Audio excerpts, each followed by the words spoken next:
ओम शांति। साकार बांगला मुरली 18 अक्टोबर 2025।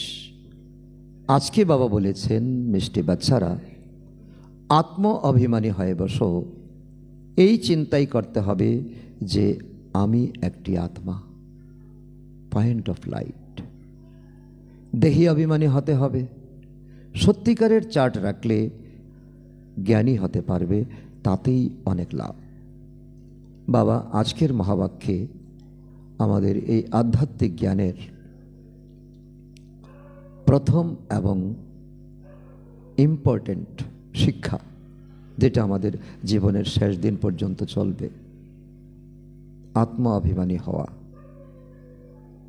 যত আমরা কর্মকাজের মধ্যে হাতে কাজ করে যত আমরা মনে নিরাকারী হতে পারবো, নির্বিকারী হতে পারবো, নিরহংকারী হতে পারবো, ততই আমাদের লাভ হবে।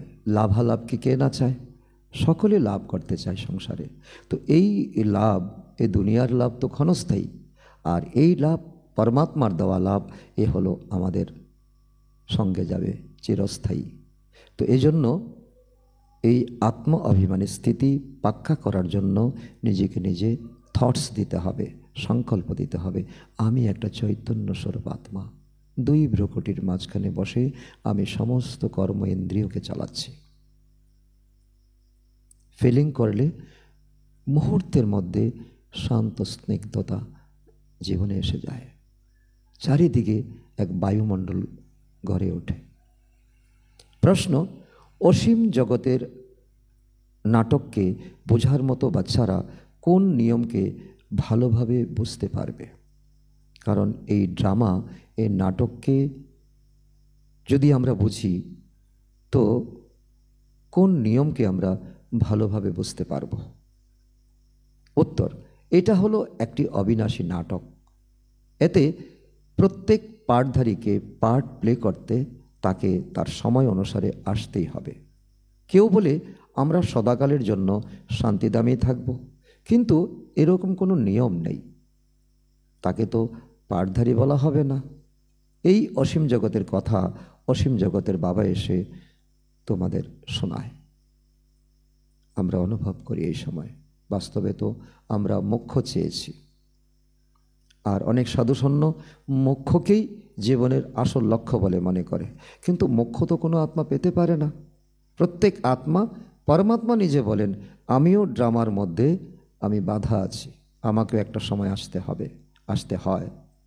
এই কল্পে এসেছি, আগামী কল্পে আসব। যখন পরমাত্মা এই ড্রামা থেকে মুক্তি পেতে পারেন না, মোক্ষ পেতে পারেন না, তখন আমরা সাধারণ আত্মা, আমরা কি করে মোক্ষ বা মুক্তির আশা করতে পারি? তো যার যেমন কর্ম, সেই কর্মের হিসাব চুক্ত করার জন্য তাকে সেই সময় আসতে হবে। আর এখন পুণ্যকর্ম করলে সত্যযুগে যাব, আর না করলে আমাদের ত্রেতাতে আসতে হবে, আরও যদি না করি তাহলে দ্বাপরে আসতে হবে। তো আজকে এই নিজেকে আত্মা মনে করা, সত্যিকারের চার্ট রাখা, আর নিজের লাভালাভকে বোঝা, আর এই ড্রামার নিয়মকে অ্যাকুরেট বোঝা, তো আজকেই আমাদের তো দিব্য নেত্র খুলে যাওয়া উচিত, যদি আমরা মনোযোগী হয়ে আজকের এই অবিনাশী জ্ঞানকে যদি আমরা শ্রবণ করি, অনুভব করি। ওম শান্তি। নিজেকে আত্মা অনুভব করে বসো, দেহ অভিমান ছেড়ে বসো। অসীম জগতের বাবা বাচ্চাদেরকে বোঝাচ্ছেন, বোঝাতে তাকে হয় যে অবুঝ থাকে। আত্মারা বুঝতে পারে যে বাবা সত্য কথা বলছেন। আমরা আত্মারা অবুঝ হয়ে গেছি, তাই না? রাবণ আমাদেরকে অবুঝ বানিয়ে দিয়েছে, কোনটা করণীয় কোনটা করণীয় নয়, এটাই আমরা বুঝতে ভুলে গেছি। আমি আত্মা অবিনাশী, এই শরীর বিনাশী। আমি আত্মা, আমি আত্মা আত্ম অভিমানীকে ভুলে দেহ অভিমানে ফেসে গেছি, একটা জালে, মাকড়সার জালে ফেসে পড়েছি। তাই তো আমরা সবাই অবুঝ। বাবা বলে, তোমরা বাচ্চারা দেহভানে আসার কারণে অবুঝ হয়ে পড়েছ। আবার তোমরা বাবার দ্বারা দেহি অভিমানী হয়ে সম্পূর্ণ জ্ঞানী হয়ে উঠতে পারো। তো যেখানেই আমাদের, তো যেখানে আমরা পরে যাই, তো সেখানে আমরা ভর দিয়ে উঠে দাঁড়াই। তো মায়া আমাদের এই দুনিয়াতে আমাদেরকে ফেলে দিয়েছে, আমাদেরকে তো ঠেলে দিয়েছে, আর বাবা এসে এখন আমাদেরকে টেনে তুলছেন। তো এই জন্য বাবা বলছে কি, তো কেউ তো হয়ে গেছে না, এই জন্য আবার তোমরা বাবার দ্বারা দেহি অভিমানী হয়ে সম্পূর্ণ জ্ঞানী হয়ে উঠতে পারো। কেউ তো হয়ে গেছে, কেউ এখনও পুরুষার্থ করছে। তো আধাকল্প সময় লাগে। তো আমাদের তো দেহ অভিমান আমাদের আধাকল্প সময় রাবণ দ্বারা প্রাপ্ত দেহ অভিমান চলে, আত্মাকে আমরা হারিয়ে ফেলেছি। তো এই অন্তিম জন্মে পুনরায় জ্ঞানী হতে হবে। আধাকল্প ধরে অবুঝ হতে হতে 100% অবুঝ হয়ে পড়েছ। বাবা দেখছেন, বাবা বলছেন ড্রামা প্ল্যান অনুসারে দেহ অভিমানে এসে তোমাদেরকে নিচে নামতে হবে। যদিও এখন তোমরা জ্ঞান পেয়েছ, তারপর খুব বেশি পুরুষার্থ করতে হবে। কারণ বাচ্চাদের মধ্যে দৈবিক গুণ তো চাই, দৈবিক গুণ তো মোটেই নেই। বাচ্চারা জানে যে আমরা সর্বগুণ সম্পন্ন, 16 কলা সম্পন্ন, তো সম্পূর্ণ নির্বিকারী, তো মর্যাদা পুরুষোত্তম, সম্পূর্ণ অহিংসক। তো দেবী দেবতা আমাদের ধর্ম ছিল, আমরা ছিলাম এই দুনিয়াতে। পুনরায় এই সময় আমরা সম্পূর্ণ নির্গুণ হয়ে গেছি, কোনো গুণই আমাদের নেই। তোমাদের বাচ্চাদের মধ্যেও নাম্বার ক্রম অনুসারে পুরুষার্থ অনুযায়ী এই অসীম জগতের নাটককে বুঝতে পারো। নাটক কী, তো কখন তোমাদের আসতে হবে, কেন আসতে হবে, মোক্ষ বলতে যে কিছু নেই, তো এখন আমরা কি জানি? বুঝতে বুঝতে কত বছর হয়ে গেল, তারপরও নতুন বাচ্চারা খুব তো ভালোভাবে বুঝতে থাকে, অন্যদেরকেও বোঝানোর সেবা করতে থাকে। কিন্তু পুরাতনরা কি করে? পুরাতনদের মধ্যে আলস্য আলবেলাপন এসে যায়। আমরা তো অনেক শুনেছি, অনেক বুঝেছি। কেউ কেউ তো এখনও কিছুই বোঝে না, অবুঝেরও অবুঝ রয়ে গেছে। বাবা এসেছেন জ্ঞানী বানাতে। বাচ্চারা বুঝে যে মায়ার কারণে আমরা অবুঝ হয়েছি। এখন বাচ্চারা বুঝে গেছে যে কে আমাকে অবুঝ বানিয়েছে। আমরা যখন পূজ্য ছিলাম তখন আমরা কি ছিলাম? জ্ঞানী ছিলাম। আবার আমরাই পূজারী হয়ে গেছি, অবুঝ হয়ে পড়ে গেছি আমরা। শতযুগে আমরা কি বিকর্ম করতাম? আদি সনাতন দেবী দেবতা ধর্ম প্রায় লুপ্ত হয়ে গেছে। এই বিষয়কে দুনিয়ার কেউ জানে না। এই লক্ষ্মীনারায়ণ কত জ্ঞানী ছিল, কত গুণে জ্ঞানে ভরপুর ছিল, সারা বিশ্বের উপর রাজত্ব করত। তো ওনার কি কোনো রকম পরামর্শদাতা ছিলেন? বাবা বলেন তত। যেমন ব্রহ্মা বাবা পুরুষার্থ করে তো কৃষ্ণ হয়েছেন, তারপর নারায়ণ হয়েছেন। তো তোমরাও এমনভাবে তো ব্রহ্মার মতো পুরুষার্থ করো, তোমরাও তার মতো হতে পারবে। তুমিও নিজের জন্য এমন ভাবো। তো এটা ধারণ করার বিষয়। বাবা ছাড়া আর কেউ আমাদেরকে এইভাবে বোঝাতে পারবে না। এমন অনুভব হচ্ছে যে এক বাবাই উচ্চ থেকে উচ্চ এবং জ্ঞানী থেকে জ্ঞানী। ওনার মহিমাতে আমরা বলে থাকি না যে বাবা তো একই, তো জ্ঞানের সাগর, সবার সদ্গতিদাতা এবং পতিত পাবন, যার মহিমা সমগ্র দুনিয়ার লোক করে থাকে। সেই বাবাই আমাদের বাচ্চা বাচ্চা বলে দিন রাত কত ভালোভাবে পড়াতে থাকে। কত চ্যাপ্টার, কত বিষয় আমাদের উপর বাবা আমাদের দৃষ্টি দিতে বলছেন, আমাদেরকে বলছেন তোমাদের স্মৃতিকে ফিরিয়ে দেখো। তোমরা বাচ্চাদের এমন পাবন হতে হবে। বাবা বলছেন তোমাদের এইম অবজেক্টকে দেখো। এর জন্য বাবা একটাই ঔষধ দিয়ে থাকেন যে যোগের দ্বারা তোমরা ভবিষ্যৎ 21 জন্মের জন্য নিরোগী হতে পারবে। যোগের দ্বারা, কেবলমাত্র যোগের দ্বারা তোমাদের সব রোগ এবং দুঃখ শেষ হয়ে যাবে, তোমরা মুক্তিধামে চলে যাবে। অবিনাশী সার্জনের কাছে তো এই একটি মাত্র ঔষধই আছে। তো একটি ইঞ্জেকশন বাবা এসে আমাদের লাগান, জ্ঞানরূপী ইঞ্জেকশন। এরপর তো তো তো এরূপ তো নয় যে ব্যারিস্টারি ইঞ্জিনিয়ারিং পড়বে, জীবনের এটাই মাত্র লক্ষ্য। যেমন ব্যারিস্টারও হতে হবে, ইঞ্জিনিয়ারিং হতে হবে, তো ডাক্তারও হতে হবে। তো তেমন এখন ঈশ্বরীয় জ্ঞানও লাভ করতে হবে। এটাও আমাদের পরম লক্ষ্য হওয়া উচিত। প্রত্যেকে নিজের নিজের ধান্দাতে লেগে পড়ে। তো বাবাকে বলে বাবা তুমি আমাদের পতিত থেকে পাবন বানাও, আমরা পতিত হয়ে খুব দুঃখী হয়ে পড়েছি। শান্তিধামকে তো স্বর্গ দুনিয়া বলা হবে না, শান্তিধাম তো আসল ঘর, আর সুখের দুনিয়া তো আমাদের কর্মের প্রালব্ধ। এই সময় সঙ্গম যুগে যা কর্ম করছি, তাও বুঝিয়েছে মানুষ এখন শুধু সুখ আর শান্তি চায়। সত্যি সত্যি শান্তি তো সেখানেই যেখানে কোনো শরীর থাকে না, অর্থাৎ নির্বাণ ধাম, পরম ধাম, তাই তাকে শান্তিধাম বলা হয়। অনেকে বলে থাকে শান্তিধামেই থাকব আর পার্ট করব না, এই দুনিয়াতে তো সুখ যেমন দুঃখও তো তার থেকে বেশি। কিন্তু এমন ড্রামাতে তো ল নেই, তাহলে তো তাকে পার্টধারী বলাই হবে না। যদি কেউ বলে আমি মুক্তিধামে থাকব, আসবো না দুনিয়াতে, সে কাপুরুষ। নিজের কর্ম করে কর্মভোগ করতে সে তো নিজে ফেল হয়ে যাচ্ছে। তো এই জন্য বাচ্চারা তো এই অসীম জগতের নাটককে বুঝে গেছো। তো যখন অ্যাক্টার্সদের সময় হয়, তখনই তারা তাদের সময় অনুসারে অ্যাক্ট করতে চলে আসবে স্টেজে। এই অসীম জগতের নাটকের বিষয়ে অসীম জগতের বাবাই বুঝিয়ে থাকেন আমাদেরকে প্রতিটি বিষয়ে, প্রতিদিন, প্রতি মুহূর্ত। তো ওনাকেই জ্ঞান সাগর বলা হয়, বাবাকে সদ্গতিদাতা, আবার পতিত পাবনও বলা হয়ে থাকে। বাবা কত বুঝিয়ে থাকেন, জ্ঞানের সাগর কি না, এমন কোনো তো যুক্তি বের করো যাতে করে খুব সহজেই মানুষ বুঝতে থাকে কিভাবে মানুষ পূজ্য থেকে পূজারী হয়েছে। এটা জীবনের একটা কলা। কী করে আমরা পূজ্য ছিলাম, আমরা কি করে পূজারী হয়ে গেছি। তো এটা যে বুঝে নেওয়া, এটাও তো আমাদের একটা দুর্বলতা, যে না বুঝতে পারা। তো পূজ্যরা থাকেন নতুন দুনিয়াতে, পূজারীরা থাকেন পুরানো দুনিয়াতে। তো পাবনকে পূজ্য বলা হয়, পতিতকে পূজারী বলা হয়। এখানে সবাই হলো পতিত, কারণ তো বিকারের মাধ্যমে জন্ম হয়ে থাকে ভোগবলের দ্বারা। তো দেবতারা যোগবলের মাধ্যমে তো জন্ম নেন, তাই দেবতাদের সম্পূর্ণ শ্রেষ্ঠাচারী বলা হয়। এখন তোমরা বাচ্চাদের এইরকম এইম অবজেক্ট তৈরি করতে হবে, লক্ষ্মীনারায়ণের দুনিয়াতে যেতে হবে, লক্ষ্মীনারায়ণের মতো হতে হবে, তাতে পরিশ্রম আছে। মুখ্য বিষয় হলো স্মরণের যাত্রায় থাকতে হবে। সবাই বলে যে স্মরণের যাত্রায় থাকা খুবই কঠিন। বাবাকে বলে, বাবা স্মরণের যাত্রায় তো থাকতে পারি না, বিভিন্ন প্রকারের সংকল্প বিকল্প আসে। তো আমরা তো যতক্ষণ চাই ততক্ষণ থাকতে পারি না। 1 ঘন্টার জন্য বসলাম, তো 15 মিনিট যেতে না যেতেই তো অনেক কিছু সংকল্প বিকল্প আসতে শুরু করলো। তো বাবা বলেন, তো বাচ্চাদের সত্যিকারের চার্ট রাখতে হবে, তো উন্নতির জন্য চার্ট রাখতে হবে।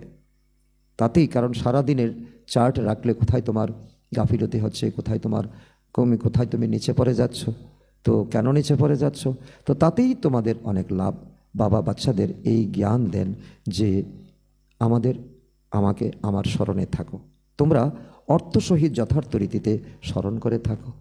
তো এক নিরাকার বাবাকে তোমরা তো আর পূজা করো না, তোমরা তো স্মরণ করো। তোমাদেরকে বাবা প্রত্যেকটি বিষয় ভালোভাবে বুঝিয়ে থাকেন। তো বাচ্চারা বাবাকে অনেক প্রকারে প্রশ্ন করে থাকে, বাবা বাচ্চাদের খুশি করার জন্য কিছু উত্তর দিয়ে থাকেন। কিন্তু বাবা বলেন, আমার কাজই হলো পতিত থেকে পাবন বানানো। আর তুমি যদি প্রসন্নচিত থাকো, তো তুমি এত প্রশ্নই বা করবে কেন, আমাকে ডাকাই হয় সেই জন্যে। তোমরা জানো আমি পতিত থেকে পাবন বানাতে এসেছি। তোমরা জানো তো আত্মা শতযুগে শরীর সহিত পাবন ছিল, এখন সেই আত্মারাই শরীর সহিত সম্পূর্ণ পতিত বিকারী হয়ে গেছে। 84 জন্মের হিসাব, তাই না? তোমরা জানো এখন এই দুনিয়া কাটার জঙ্গল হয়ে গেছে। লক্ষ্মীর নারায়ণ তো ফুল, প্রস্ফুটিত ফুল, তাই না? তাদের আগে কাটারা গিয়ে কি বলে, মন্দিরে গিয়ে তারা বলে, পতিত আপনি খুব সর্বগুণ সম্পন্ন, ষোলকলা সম্পন্ন, আমরা পাপী, ছল, কপট। সবচেয়ে বড় কাটা হলো কাম বিকারের কাটা। তো বাবা বলেন বাচ্চারা তাতে দুঃখী হইও না, এর উপর বিজয়ী হয়ে জগজ্জিত হও। মানুষ বলে ভগবান কোনো না কোনো দিন আসবেই, ভাগীরথে বিরাজমান হতে হবে। ভগবানকে তো আসতেই হবে পুরানো দুনিয়াকে স্বর্গ বানাতে হয়। কিন্তু নিজেকে কি প্রশ্ন করি যে আমরা কি কর্ম করছি? আমরা এখনো ভক্তিতে ফেসে আছি। আমরা তো ভক্তির ঊর্ধ্বে যে জ্ঞান, যে তাকেই তো আমরা প্রাপ্ত করতে চাই না। তো নতুন দুনিয়াকে শতপ্রধান, পুরানো দুনিয়াকে তমপ্রধান বলা হয়। যখন এই দুনিয়া সম্পূর্ণ তমপ্রধান হয়ে যায় তখন বাবাকে আসতে হয়। বাবা হলেন রচয়িতা। তোমরা বাচ্চাদেরকে সহজভাবে আমি বোঝাই, কত খুশি হওয়া চাই, তাই না? ভগবান এসে আমাদেরকে বোঝাচ্ছেন। বাকি কারোর যদি কর্মভোগের হিসাব কিতাব থাকে তাহলে তো তাকে সেটা ভোগ করতেই হবে। এমন নয় যে বাবা আশীর্বাদ করলো আর সব ঠিক হয়ে যাবে। তোমরা আমাকে ডেকেই থাকো, বাবা তুমি এসে আমাদেরকে উত্তরাধিকারী বানাও। বাবা তোমাদের উত্তরাধিকারী বানাতে এসেছেন। মুক্তি, জীবন মুক্তির দাতা এক শিব বাবাই। সেজন্য ওনাকে জ্ঞানদাতা, জ্ঞান সাগর বলা হয়। ভগবান জ্ঞান দিয়েছিলেন, কিন্তু কখন দিয়েছিলেন, কিভাবে দিয়েছিলেন এই বিষয়ে কারোরই কিছু জানা নেই। সব সারমর্ম এটার মধ্যেই আছে যে কখন ভগবান আসেন, কিভাবে আসেন, কিভাবে জ্ঞান শোনান, জ্ঞান কি, না জানলে আমাদের লোকসান কি। তো কাকে জ্ঞান দিয়েছেন তো এটাও কারোর জানা নেই। তো এখন তো ব্রহ্মা বসেছেন, উনি বুঝতে পেরেছেন ব্রহ্মা বাবা ত্যাগী হয়েছেন। ত্যাগী হয়েছেন, কি ত্যাগ করেছেন? তিনি এখন দুনিয়ার সর্বসম্বন্ধকে ত্যাগ করেছেন, দুনিয়ার সমস্ত আকাঙ্ক্ষাকে ত্যাগ করেছেন। উনি বসে গেছেন তপস্যা করতে। উনি বুঝতে পেরেছেন আমি তো নারায়ণ ছিলাম, পুনরায় 84 জন্ম আমাকে ভুগতে হয়েছে, 84 জন্ম নিতে হয়েছে। তো তা তো নাম্বার ক্রম অনুসারে। বাবা বলেন আমার তো চোখ খুলে গেছে। ব্রহ্মা বাবা যখন সাক্ষাৎকার হয়েছে তো ব্রহ্মা বাবা মুহূর্তের মধ্যে তো ব্রহ্মা বাবা ত্যাগ করে দিয়েছেন লৌকিক দুনিয়া, লৌকিক দুনিয়ার সম্বন্ধ সম্পর্ক। তো উনি বলছেন আমার চোখ খুলে গেছে। তুমিও বলবে আমারও তো চোখ খুলে গেছে, ত্রিনয়ন তো খুলে গেছে। এখন যদি ব্রহ্মার মতো আমরা পুরুষার্থ করি তাহলে আমরাও তো বলবো। তো তোমরা বলবে আমরা তো বাবার থেকে সৃষ্টিচক্রের সম্পূর্ণ জ্ঞান পেয়েছি, এখন তোমরা অনুভবী আত্মা। তো আমি যেমন আমার চোখ খুলে গেছে, ব্রহ্মা বাবা যেমন বলছেন, তো কীরকম আশ্চর্য বিষয়, তাই না? আমরা আত্মারা সব তো পুনরায় নিজেকে দেহ ভেবে নিয়েছি, এটাই আমাদের ভুল। আত্মা বলে আমরা এক শরীর ছেড়ে দ্বিতীয় শরীর ধারণ করি, পুনরায় আমরা নিজেকে ভুলে তো দেহ অভিমান হয়ে গেছি। তাই এখন তোমাকে কি করতে হবে?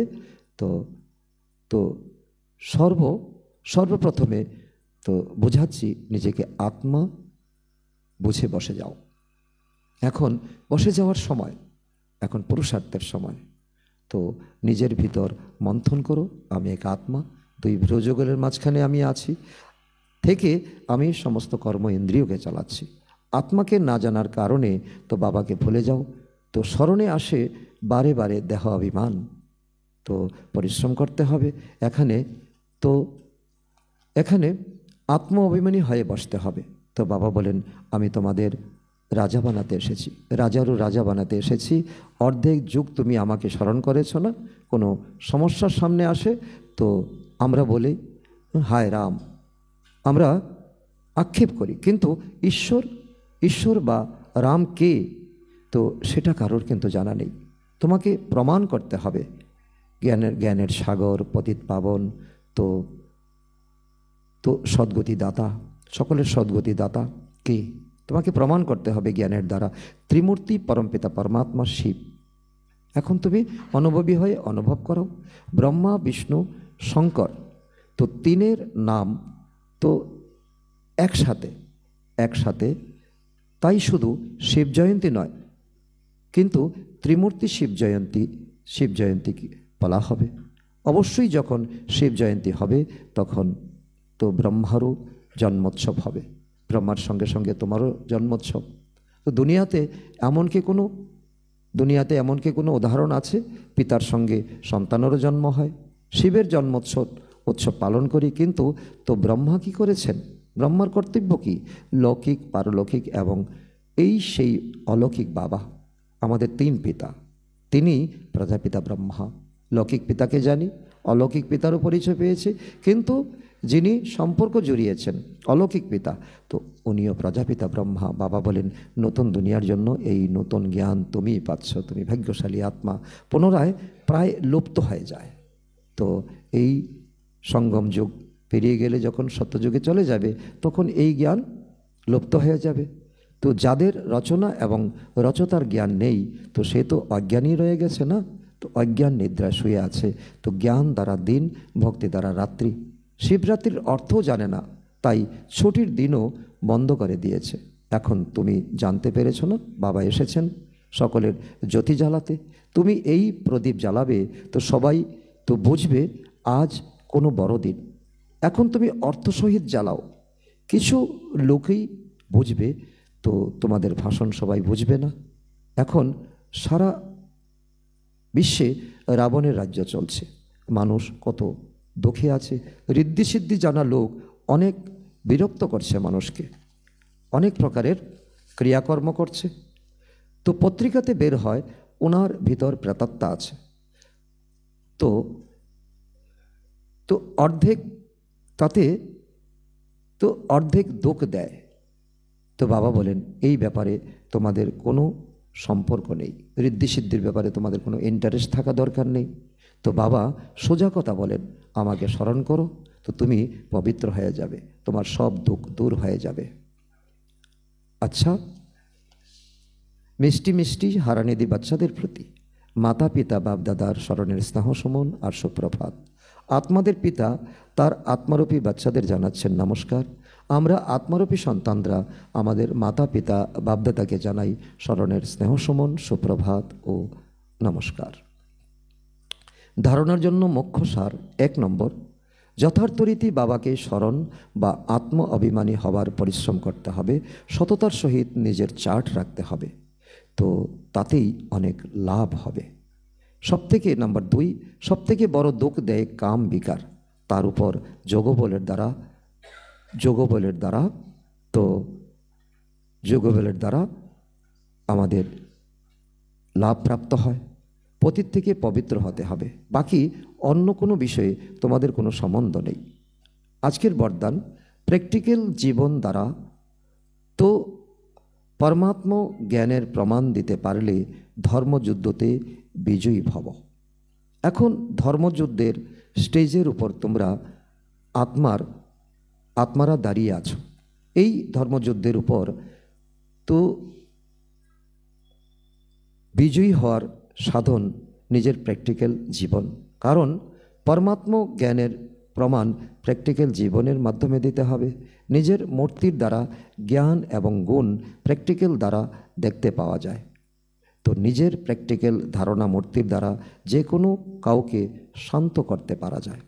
স্লোগান, আত্মাকে উজ্জ্বল বানানোর জন্য পরমাত্ম স্মৃতির দ্বারা মনের তো বিভ্রান্তিকে দূর করতে হবে। অব্যক্ত ইশারা, স্বয়ং আর সকলের প্রতি মনসা দ্বারা যোগের শক্তিগুলির প্রয়োগ করো। তো অভ্যাসের প্রয়োগশালাতে বসো এবং যোগের প্রয়োগের মাধ্যমে বাবার অনেক সাহায্য পাবে আর মায়ার অনেক প্রকারের বিঘ্ন থেকে দূরে থাকতে পারবে। তো এখন জ্ঞানের সাগর, গুণের সাগর, শক্তির সাগরের ঢেউকে অনুভব করতে পারবে। কিন্তু তো কিছু সময়ের জন্য নিজেকে তার সঙ্গে একাত্ম অনুভব করো, তাহলে অনুভব করতে পারবে। কিন্তু এখন তোমাদের সাগরের গভীরে গিয়ে অনেক প্রকারের বিচিত্র অনুভবের মাধ্যমে রত্ন লাভ করতে পারবে। তো এটাই হলো এখন এই সময় ব্রাহ্মণ জীবনের অনুভব ও শক্তি। আচ্ছা, ওম শান্তি।